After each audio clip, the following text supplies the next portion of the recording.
اچھا جی ٹھیک ہے ڈاکٹر صاحب، کل بڑا بھرپور دن تھا اور ہم نے دیکھا کہ مشترکہ اجلاس ہوا اور حکومت نے جو چاہتی تھی جو قانون سازی تقریباً اس کو مکمل بھی کیا. بہرحال وہ جو ہوا اسمبلی کے اندر وہ ایک علیحدہ ڈیبیٹ ہے، لیکن ہم ٹیکنیکل جو اسپیکٹس ہیں ان پہ آپ سے بات کرنا چاہ رہے ہیں، اور ہم اپوزیشن کو بھی دعوت دیتے ہیں. سیاسی بات تو ہوئی ہے بہت 6-8 مہینے سے، وہ بھی اس پہ آ کے ہمارے آنے والے پروگرامز میں اپنے جو ٹیکنیکل ریزرویشنز ہیں وہ بات کر سکتے ہیں.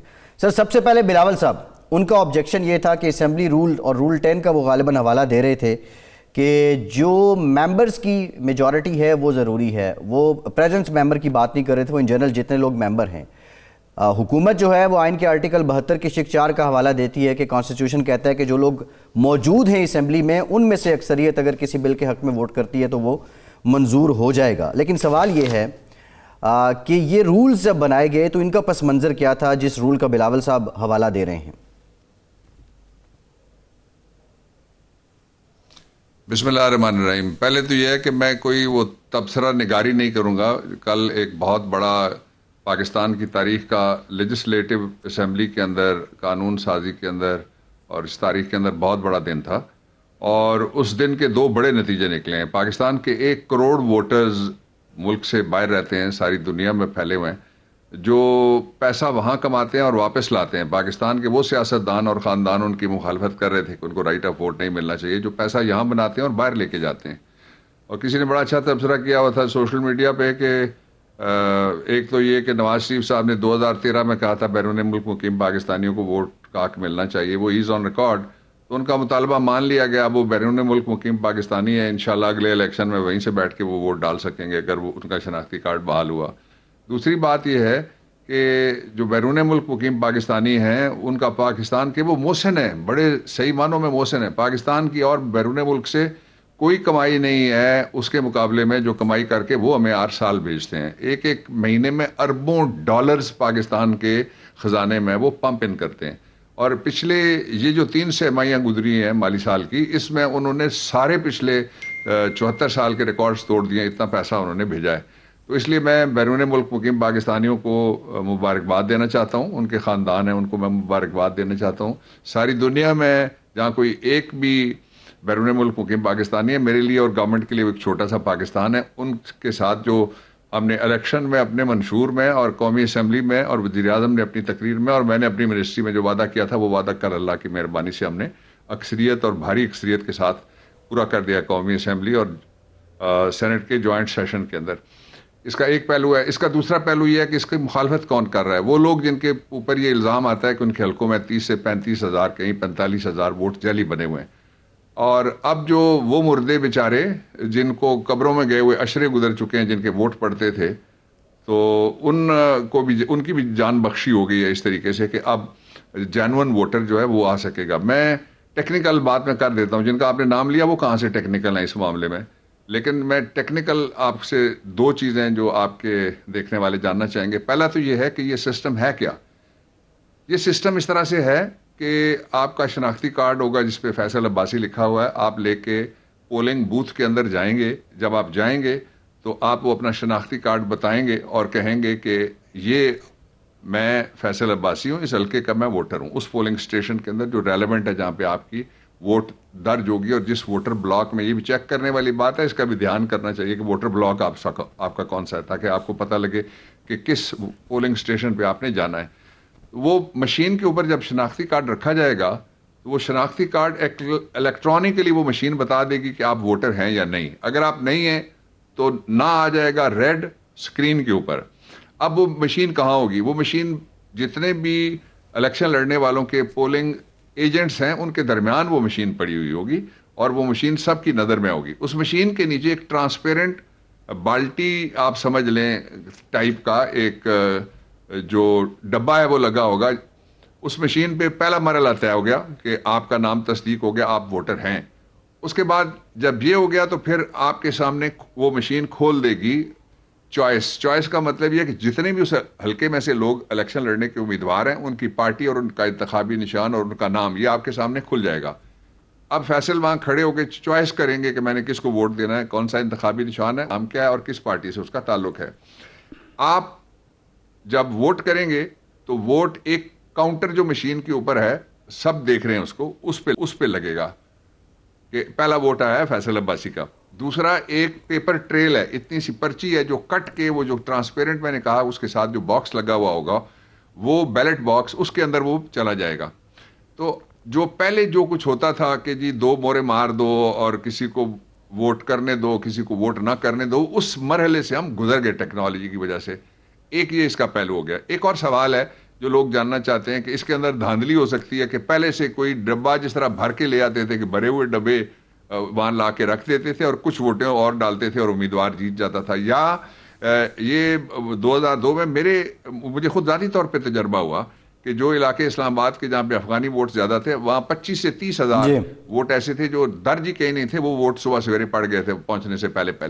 تو یہ اس کا نتیجہ یہ ہوگا یہ ٹیکنالوجی کے آنے کے بعد کہ مشین جب رکھی جائے گی تو سب کے سامنے ڈبہ علیحدہ ہوگا اور ٹرانسپیرنٹ ہوگا, اس کو الٹا کر کے سارے دیکھ سکتے ہیں وہ. اور اس کے اوپر جو سٹینڈ ہوگا ڈبے کے اوپر, اس جو سٹینڈ کے اوپر جہاں پہ یہ EVM پڑی ہوئی ہے, مشین پڑی ہوئی ہے, وہ مشین کو بھی وہ دیکھیں گے اس کو, اس لیے کہ اس کے اندر کاؤنٹر چلتا ہے کہ وہ 0 ہے یا نہیں ہے. اگر ووٹ پہلے سے موجود ہے تو وہ 0 نہیں ہوگا, اگر ووٹ پہلے سے موجود نہیں ہے تو اس کو 0 پہ ہونا چاہیے. اس کے بعد اب تیسرا میں ٹیکنیکل بات آپ کو بتاتا ہوں. جب ووٹنگ مکمل ہو گئی ہے اور کوئی ووٹر نہیں رہا یا الیکشن کا وقت ختم ہو گیا ہے, اور الیکشن کا وقت ختم ہونے کے بعد آپ مزید ووٹرز کو جو پولنگ بوتھ کے ایریا کے اندر ہے ان کے علاوہ اندر آنے کی اجازت نہیں ہے, تو کاؤنٹنگ شروع ہوگی. کاؤنٹنگ الیکٹرانک کاؤنٹنگ ہوئی ہے کہ اس حلقے میں اتنے ووٹ پڑے, مسترد جس نے ہونا ہے وہ پہلے ہی ہو جائے گا, اس لیے مسترد ووٹ اس میں نہیں آئیں گے. یا ووٹ پڑے گا یا ووٹ نہیں پڑے گا, ایسا نہیں ہوگا کہ ووٹ کوئی مسترد ہوگا. ڈاکٹر صاحب اس پہ قطع کلامی کی معافی, ہم نے یہ ڈیمونسٹریشن دیکھی ہے اس پہ نا. ایک سیکنڈ آپ نے ایک سیکنڈ فیصل یار بلا ہی لیا ہے تو سن تو لو نا. یہ بڑی امپورٹنٹ بات ہے. آپ نے دیکھی آپ 22 کروڑ نہیں ہے نا, میں آپ اور پیر صاحب, میں آپ کے دیکھنے والے کروڑوں میں ان کو میں بتا رہا ہوں. I am not talking to friends of mine نا, مجھے بات تو کرنے دیں. پھر جب آخری یہ مرحلہ میں بتا رہا تھا دیکھنے والوں کے لیے کہ جب وہ اس مشین کے اوپر کاؤنٹنگ اس طرح سے ہوگی کہ یا ووٹ کسی کو پڑے ہیں اور یا کسی کو ووٹ نہیں پڑے ہیں. نل ووٹ تو کسی کا ہو سکتا ہے لیکن مسترد نہیں ہوگا. مسترد جو ہونا ہے وہ ووٹنگ پروسیس میں ہی مسترد ہو کے رول آؤٹ ہو جائے گا پہلے, جس طرح میں نے بتایا تھا جب ووٹر اندر آتا ہے. اب پھر ہوگا یہ کہ جب وہ ووٹر, ایک تو کاؤنٹر ہے جو اس کے اوپر گنے ہوئے ہیں, کوئی مثال کے طور پہ کوئی امیدوار ہے وہ کہتا ہے جی مجھے شک ہے, وہ کہتے ہیں اچھا جی پیپر ٹریل نکال لیجئے. پیپر ٹریل کا مطلب ہے بیلٹ باکس کی وہ پرچی جو مشین نے نیچے پھینکی تھی باکس میں, وہ نکال لیجئے. ان کو ٹیلی کیا جا سکے گا, اس لیے جو الیکشن کی گنتی میں جو دھاندلی ہوتی تھی وہ دھاندلی اب نہیں ہو سکے گی. اور جو اپنا اختیار استعمال کرتا تھا, اب آخری مرحلہ جو میں بتانا چاہتا ہوں وہ یہ ہے کہ سارا جھگڑا ہوتا تھا فارم 14 کا 15 کا, اور سارا جھگڑا اس بات کا ہوتا تھا کہ باکس لے کے کوئی گھر چلا گیا, کوئی باکس میں سے نکلا کتنا, اس نے گنا کتنا, تو کوئی جھگڑا نہیں ہوگا. یہاں سے یہ رزلٹ دونوں طریقے کا ٹرانسمٹ ہو جائے گا. یہ جو ریٹرننگ آفیسر ہوگا, ریٹرننگ آفیسر کے بعد پھر DRO آتا ہے. ریٹرننگ آفیسر اس دن کی کاؤنٹنگ کی ہوئی جو آتی جائے گی اس کو اناؤنس کرتا جائے گا. وہاں بھی لوگ کھڑے ہوتے ہیں جو متعلقہ امیدواروں کے لوگ ہیں, ان کی موجودگی میں اناؤنس ہوگا کہ وہاں اتنا نکلا تھا, یہاں اتنا نکلا ہے. اور پھر کیا ہوگا کہ وہ DRO کے پاس جائے گا. اگر کسی جگہ کنسالیڈیشن کا کوئی سوال کرتا ہے یا کہتا ہے کہ ری کاؤنٹ جو پیپر ٹریل ہے اس کا ٹھیک نہیں ہوا تو دوبارہ اس کو گنا جا سکے گا. اس لیے اس ٹیکنالوجی نے, اور ساری دنیا میں آپ ذرا تھوڑی ریسرچ کر کے دیکھیے گا, دنیا کے جو ڈیموکریٹک ممالک میں 75% ممالک ایسے ہیں جن میں کسی نہ کسی طریقے سے مشین استعمال ہو رہی ہے. 75% ممالک ایسے ہیں, 75%, 75%, جن میں کسی نہ کسی طریقے سے مکینیکل پروسیس کے ذریعے سے یہ الیکشن ہوتے ہیں, اور کوئی دوسرا راستہ نہیں تھا. اس لیے یہ عمران خان کا ایک ریزالو تھا, اور اب قوم بڑی خوش ہے. اور بیرون ملک مقیم پاکستانی ہمارے تو جو چوک ہو گئے ہیں, جتنے بھی ہماری IDs ہیں, اتنا لوگ خوش ہیں. ڈاکٹر صاحب اچھا, اب آپ سوال کرنا چاہیں یا پچھلے سوال کا جواب لینا چاہیں تو میں حاضر ہوں. ایک سوال, یہ جو ووٹر آتا ہے وہاں, اس نے ووٹ جب ڈالنا ہے یا بٹن دبانا ہے، یہ ان 4 6 یا 8 جو لوگ بیٹھے ہوں گے نمائندے پولنگ ایجنٹ، ان کی موجودگی میں وہ کرے گا؟ جو اس کی آئی ڈی ہے جی وہ ان کی موجودگی میں ہوگی، لیکن سامنے ان کے سامنے کو مراد یہ ہے کہ ان کی موجودگی میں ہی ہوگا، لیکن ووٹ تو وہ علیحدہ ڈالے گا نا جا کے، وہ ان کی نظر کے سامنے ہی. مثال کے طور پہ ایک کمرہ ہے تو وہ ایک کونے میں جا کے ووٹ ڈالے گا نا، اس لیے کہ سیکریسی ہوتی ہے کہ آپشن کیا ہے بندے کی، لیکن وہ ویریفیکیشن سب کے سامنے ہوگی کہ یہ بندہ آیا تھا، اس کا یہ ووٹ ہے. نہیں میں سمجھنا چاہتا ہوں کہ وہ مشین جو ہے وہ سب کے سامنے رکھی ہوئی ہے، اور اس کے بعد وہ جب ووٹ اس نے کاسٹ کرنا ہے تو وہ الگ سے ایک ہوگا، باکس ہوگا جہاں جا کے وہ کاسٹ کرے گا، بوتھ ہوگا، یا وہیں کرے گا، موقع پر کرے گا؟ دیکھیں یہ جو مشین ہے نا یہ سٹینڈ الون ہوگی، لیکن اس کے کمپوننٹس ہوں گے. اچھا. اور وہ سارا پہلے عمل سارے کا سارا سب کے سامنے ہوگا، لیکن ووٹ اس کو منہ پرے کر کے بھی رکھا جا سکتا ہے کہ ووٹ کی سیکریسی برقرار رہے گی نا جی. کسی وہ تو مجھے نہیں پتا کہ آپ کس طرح سے، اب مثلا پچھلا ووٹ جو میں نے اپنے گاؤں جا کے کاؤٹا میں ڈالا تھا، اس میں یہ تھا کہ پیپر ٹائپ کا ایک کاغذ سا تھا، کپڑا ٹائپ کا، اس کی پولیتھین ٹائپ کا، تو اس کے اندر بندہ تو نظر آتا تھا لیکن یہ نہیں پتہ لگتا تھا یہ ووٹ کہاں ڈال رہا ہے. ووٹ ڈالنے کا عمل جو ہے وہ اس میں شارٹ ہوگا جی، کیونکہ یہ اعتراض بھی کیا جا رہا ہے کہ سیکرٹ ڈالتے ہیں نا، وہ لوگوں کے سامنے ووٹ نہیں ڈالا جا سکتا. کیونکہ سوال یہی ہو رہا ہے جو اپوزیشن بار بار کہہ رہی ہے کہ یہ چونکہ وہاں پولنگ ایجنٹ موجود ہوگے، سیکریسی جو ووٹ کی ہے وہ نہیں ہوگی. ایک دوسرا یہ ہے کہ چونکہ نہیں وہ میں نے بتا دیا ہے، وہ میں نے بتا دیا ہے جو اس طرح سے ہوگا. اچھا، دوسری یہ ہے کہ یہ جو ہمارے ہاں معاملہ میں آپ کو مثال دیتا ہوں. آپ نے ایک سیکنڈ جی ارشاد صاحب، میں آپ کو مثال دیتا ہوں. جی، آپ نے بڑے سینئر آپ رپورٹر ہیں اور پھر آپ ایڈیٹر بھی ہیں، آپ کو پتہ ہے کہ جو الیکشن ہوتے ہیں سپریم کورٹ بار ایسوسی ایشن کے یا پنجاب بار کونسل کے، وہ کس طرح ہوتے ہیں؟ ایک ہی کمرے میں سارا عمل مکمل کر کے تو پھر ان کو ایک چھوٹی سی جگہ پہ ووٹ ڈالنے کی اجازت دی جاتی ہے. اس لیے ظاہر ہے وہ جو ووٹ ہے وہ سب کی آنکھوں کے سامنے جو ٹک کرے گا اس میں تو جھگڑا ہو جائے گا، اس لیے وہ سب کی آنکھوں کے سامنے نظر میں ہوگا پروسیس، اور مینپولیشن نہیں ہو سکتی اس میں. اس لیے کہ اگر ووٹر ہے تو ووٹ ڈالے گا کس کو، وہ اس کی مرضی ہے. جی اور ٹھیک ہے، سیکریسی ہوگی. ڈاکٹر صاحب ایک بریک لیتے ہیں اور بریک کے بعد آپ سے یہ جانیں بات گے. یہ کہنا چاہتا ہوں جی ڈاکٹر صاحب ایک بریک کے بعد گفتگو رکھتے ہیں. اور آئی ووٹنگ سیکیور کیسے ہے؟ پوری دنیا میں جو ہے وہ آئی ووٹنگ کو لے کے بہت زیادہ ریزرویشنز رہی ہیں، اس کی شفافیت پہ، اس کے تحفظ پہ. بریک کے بعد ڈاکٹر صاحب سے جانیں گے یہ محفوظ کیسے ہے. ہمارے ساتھ رہیے.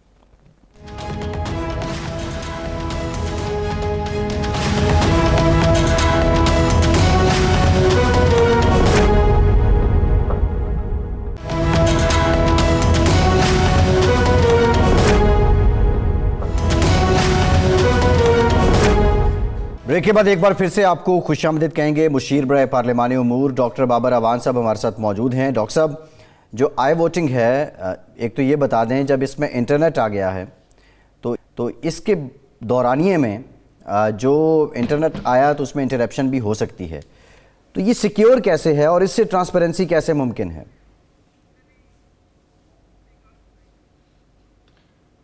پہلے 2 پورشن رہ گئے تھے جو میں ان پہ بات کر لیتا ہوں. پہلا پورشن یہ تھا کہ آپ نے کہا کہ پی پی پی کے سربراہ یہ کہتے ہیں کہ ووٹنگ کے لیے وہ طریقہ کار دیکھا جائے جو ان کے ہاتھ میں کوئی کتاب پکڑی ہوئی تھی 73 کی. آپ ذرا پتہ کر لیں، میں اس بحث میں نہیں جانا چاہتا، نہ کسی کی دل آزاری کرنا چاہتا ہوں، کہ رولز تازہ ترین جو اس وقت اسمبلی میں وہ کس سال کے ہیں اور وہ کس سال کے پڑھ رہے تھے. ایک دوسرا یہ ہے کہ 2 ادارے ایسے ہیں جن کو کانسٹیٹیوشن کے اندر سے لیجسلیشن کی میں بات کر رہا ہوں، 2 جگہیں ایسی کہہ لیجئے جہاں کانسٹیٹیوشن بولتا ہے. جب 2/3 میجورٹی صرف ایک جگہ ہے، کل یہ بات میں نے فلور پہ بھی کہی تھی، 238 ہے آرٹیکل اور 239، یہ دونوں ہیں. جب آپ نے کانسٹیٹیوشنل امینڈمنٹ کرنی ہو اس وقت 2/3 میجورٹی کی ضرورت ہے. کانسٹیٹیوشن میں لکھا ہوا ہے. باقی سارے قوانین، بجٹ بنتا ہے ہر سال، اس کا مطلب ہے 74 بجٹ غلط ہو گئے. ہر سال بے شمار قوانین آتے ہیں، ریجیکٹ ہوتے ہیں، بنتے ہیں. اور ایک میں نے کل یہ بھی بتایا تھا کہ پارلیمنٹ کی تاریخ میں واحد ایک عہدہ ابھی تک چلا آ رہا ہے جو سلیکٹڈ ہے، وہ ہے اپوزیشن لیڈر شہباز شریف کا عہدہ. اپوزیشن لیڈر کا عہدہ، اس کے لیے الیکشن کوئی نہیں ہوتا. اس کے لیے سلیکٹ کیا جاتا ہے. باقی جو پرائم منسٹر ہے وہ بھی اسپیکر بھی اور ڈپٹی اسپیکر بھی اور سی ایمز بھی, وہ سارے کے سارے, اور صدر بھی فار دیٹ میٹر, وہ بھی ایک ووٹ کی اکثریت سے. اچھا پھر دوسرا اس کو بھی چھوڑ دیتے ہیں. سب سے امپورٹنٹ بات مجھے یہ بتائیں کہ کیا ان کو پتا ہے کہ ان کے قومی اسمبلی کو ملا کے اپوزیشن کی تعداد اور سینٹ کو ملا کے ٹوٹل کتنے ممبرز بنتے ہیں؟ 342 کا اگر سارے ہوں, ابھی تو ایک فوت ہوئے ہیں پرویز ملک صاحب, اللہ ان کے درجات بلند کرے, آمین, وہ چھوڑ دیں ایک طرف اگر, تو پھر کتنی سیٹیں تھیں جن کے لوگ سارے وہاں پہ موجود تھے, کتنی سیٹیں اس میں سے خالی ہیں. تو ان کو جو 203 ووٹ ملے, وہ 203 ووٹ میں سے کتنے اور تھے جو انہوں نے گننے اپنے کھاتے میں؟ پہلے تو یہ کہ ان کے پاس ہیں کتنے. وہ نون لیگ تو یہ کہتی ہے کہ ان کی اکثریت کوئی نہیں ہے سینٹ آف پاکستان میں, اور وہاں ہونا چاہیے اپوزیشن لیڈر اعظم نذیر تارڑ صاحب ایڈوکیٹ کو. نون لیگ کا تو یہ موقف ہے. تو وہ بتائیں تو صحیح نا کتنے ووٹ تھے, جو کون کون سے ووٹ تھے جو. ایک پہلو یہ. دوسرا یہ ہے کہ پاکستان تحریک انصاف کو ہم نے تقریباً 16 سے 18 ووٹوں کی اکثریت سے, جو پچھلے جتنے بھی ہم نے مرحلے طے کیے ہیں, فیٹف کا آپ مرحلہ لے لیں, آپ بجٹ کا مرحلہ لے لیں, آپ جو ووٹ آف کانفیڈنس لیا تھا پرائم منسٹر پاکستان نے, آپ کے وزیر اعظم عمران خان نے, اس میں بھی ہمیں اتنے ہی ووٹ ملے پہلے تو. پھر دوسرا کیا ہوا, یہ آپ کہتے ہیں جی اس کو چھوڑ دیتے ہیں اور ذرا باقیوں پہ ہمیں احتساب شروع کر دیتے ہیں. پارلیمنٹ کے اندر کی بات کریں, یہ سلیکٹو گفتگو نہیں ہونی چاہیے. پارلیمنٹ کے اندر کل کیا ہوا, جو رولز ہیں وہ اجازت دیتے ہیں کہ اگر کسی کو اعتراض ہو وائس ووٹنگ اور وائس کی ججمنٹ کے اوپر اسپیکر کی, تو وہ کہتا ہے جی کہ آپ گنتی کر لیں. گنتی ایک بار ہو گئی, گنتی میں ایک دفعہ بندے پورے ہو گئے, 2 منٹ بعد وہ کھڑے ہو گئے کہ جی گنتی ہم پھر کروانا چاہتے ہیں. پھر ان کے مذہقہ خیز حرکتیں آپ دیکھیں, میں نے نرم لفظ استعمال کیا ہے, اور توہین آمیز آئین کی توہین کرنے والے, وہ سارے انہوں نے اپنے بندے کہے کہ اسپیکر کی بجائے ہم گنتی کریں گے. وہ گنتی بھی ناکام ہو گئی. پھر انہوں نے جھگڑے کیے, باقاعدہ گریبانوں تک پہنچے ممبرز کے, ان کو دھکے مارے, لڑنے کی کوشش کی کہ نہ ووٹ دو. پھر یہ تھا کہ پہلی دفعہ سارے اپوزیشن کے جتنے بھی رہنما تھے وہ جا کے اسپیکر کے پاس اوپر کھڑے ہو گئے. اوپر کھڑے ہو کے انہوں نے پھر تانے کوسنے, پھر انہوں نے یہ کیا کہ اپوزیشن لیڈر نے کہا کہ ہم آپ کی بات تب مانیں گے جب آپ پی ٹی آئی کی رکنیت سے پہلے استعفیٰ دیں. تو یہ جتنے بھی نون لیگ 3 دفعہ گورنمنٹ پہ آئی ہے, یہاں 7 دفعہ گورنمنٹ پہ آئی ہے وہ صوبے میں, تو یہ استعفیٰ پہلے لیتے رہے کہ استعفیٰ دے دو اور اس کے بعد ہم تمہیں اسپیکر مانیں گے. یہ سارا وہ مذاق تھا جو اس سے پہلے کبھی بھی نہیں ہوا. اس کے باوجود پھر دوسرے کاؤنٹ میں بھی وہ ہار گئے. تو اب ان کو ووٹ کہاں سے ہم لا کے دیں؟ وہ اس بات کے کچھ لوگ عادی ہو گئے ہیں, کہہ رہے ہیں کہ جی ہمیں ووٹ دو. ان کو کچھ آزاد مل گئے تھے سینٹ آف پاکستان میں سے, جس کی وجہ سے ان کو اپوزیشن لیڈر مل گیا. ورنہ تو پھر نون لیگ کہتی ہے نا, تو ایک دفعہ وہاں پہ پھر انتخاب کرا دیتے ہیں, دوبارہ کاؤنٹنگ کرا لیتے ہیں نا وہاں کہ کیا وہ اپوزیشن لیڈر اس کا ہے یا کس کا ہے.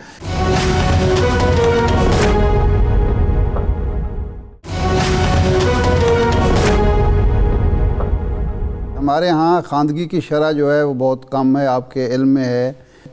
ہمارے ہاں اچھے خاصے پڑھے لکھے لوگ جو ہیں وہ کمپیوٹر کے استعمال میں اور اس طرح جو الیکٹرانک معاملات میں بالکل نل ہیں.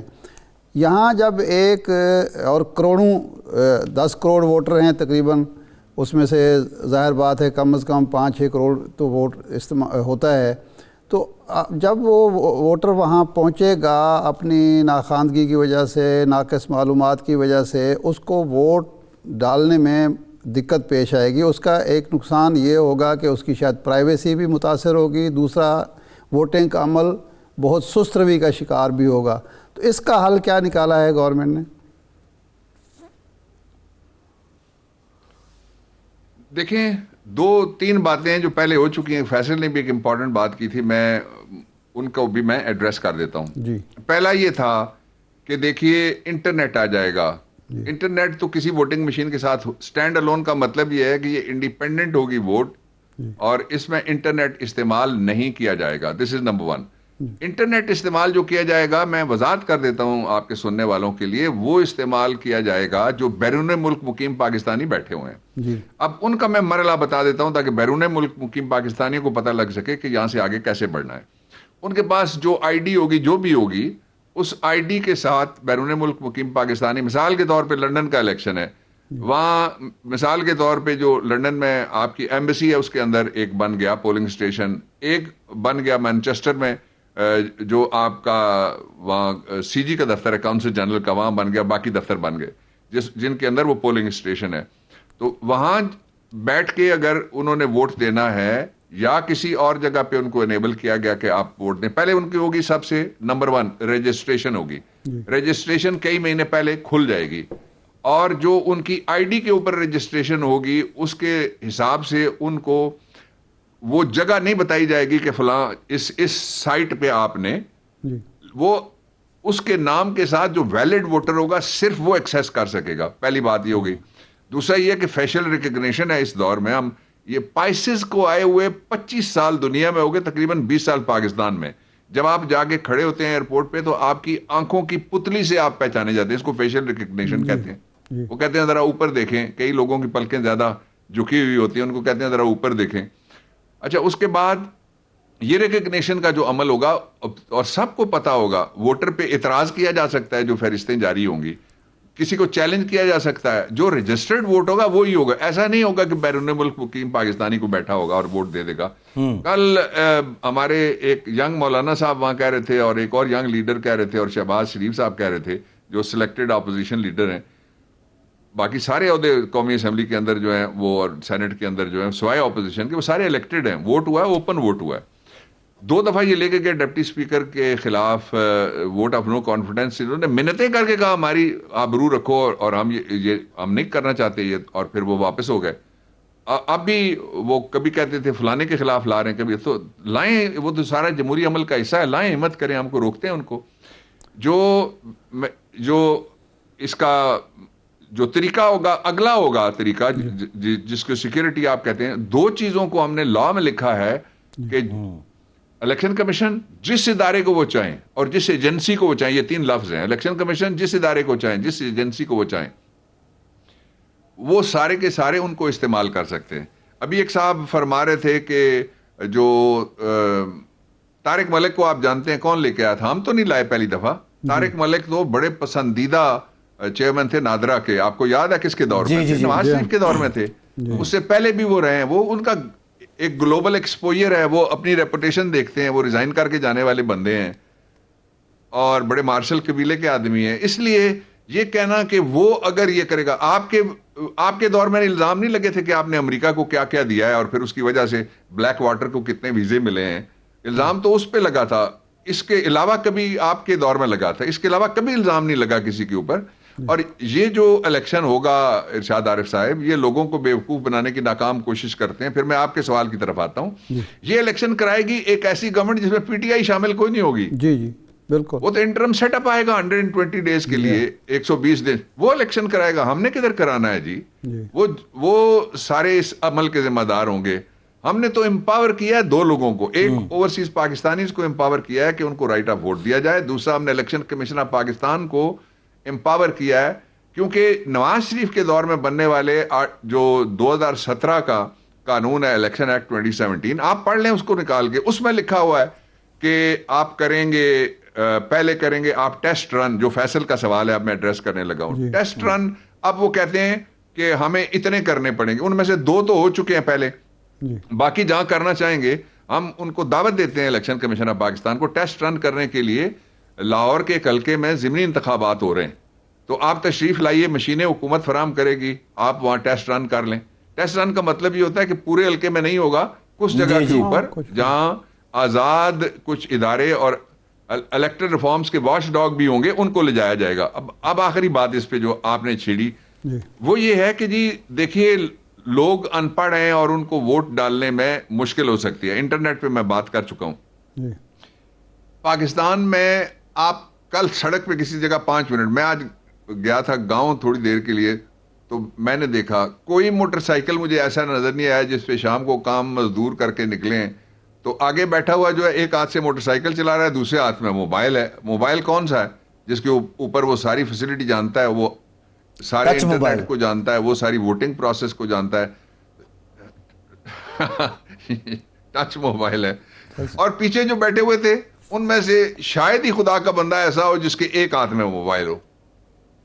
ایک کان والا علیحدہ ہے اور ساتھ ہی اور پھر میں اس پہ بھی حیران ہوا, میں نے کہا یہ پیٹرول کی مہنگائی کے بعد میرے گاؤں والی سڑک پہ آج گزرتے ہوئے مجھے کوئی منٹس لگ گئے. جو پہاڑی علاقہ ہے وہاں تو ہم شوں کر کے اوپر چڑھ جاتے تھے پہاڑ کے, اب ہر موڑ میں ایک رش بنا ہوا ہے. تو اس لیے یہ ٹیسٹ رن ہوں گے بہت بڑے پیمانے پہ بیرون ملک مقیم پاکستانیوں کی ووٹر رجسٹریشن کے لیے. آپ کی میں پہلی دفعہ آج بیٹھا ہوں, کافی ویکس کے بعد آپ سے وعدہ تھا میرا آپ کے پاس. میں آپ کے چینل 92 کی طرف سے بیرون ملک مقیم پاکستانیوں کو ساری دنیا میں مخاطب کر کے کہتا ہوں کہ اپنا ووٹ رجسٹر کرائیے. یہ پہلا اشتہار ہے جو ہم نے چلا دیا 92 کی طرف سے, پبلک سروس میسج.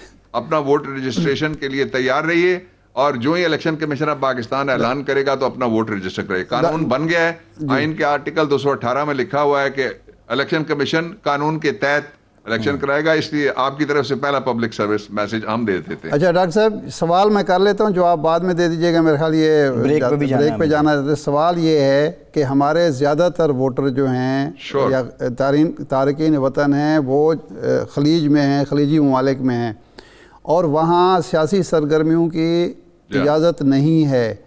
کیا سفارت خانے میں اتنے لوگوں کا اہتمام, سفارت خانے اور کونسل خانے میں اتنے لوگوں کا اہتمام کیا جا سکتا ہے؟ نمبر 1. دوسرا, کیا وہ ریاستیں ہمیں اجازت دے گی جگہ جگہ پولنگ بوتھ قائم کرنے کی؟ یہ جواب آپ بعد میں دیجیے. ڈاکٹر صاحب بریک کے بعد یہی سب سامنے اس کا جواب لیتے ہیں, ہمارے ساتھ رہیے.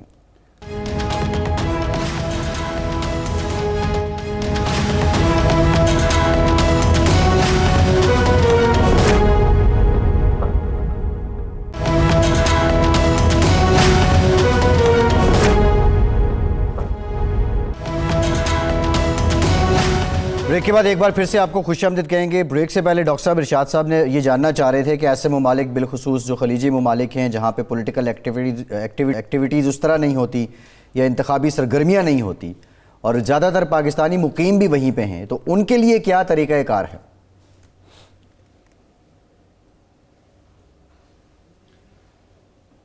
جی اس سے پہلے فیصل جی میں یہ بتا دوں آپ کو کہ چیف الیکشن کمشنر صاحب سے میری ملاقات ہوئی تھی کافی تفصیلی پچھلے کوئی 8-10 دن پہلے. ہاں بالکل. اور ہمارے جو الیکٹرل ریفارمز ہیں, کل اس کا جو 2020 والا بل تھا وہ میں نے ڈیفر کروا دیا ہے.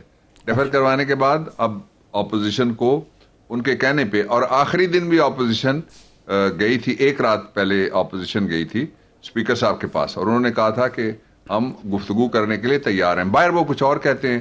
ان کا ایک بڑے مزے کی بات میں آپ کو بتاؤں, اس ڈیبیٹ میں نے ان کو جواب دیا تھا.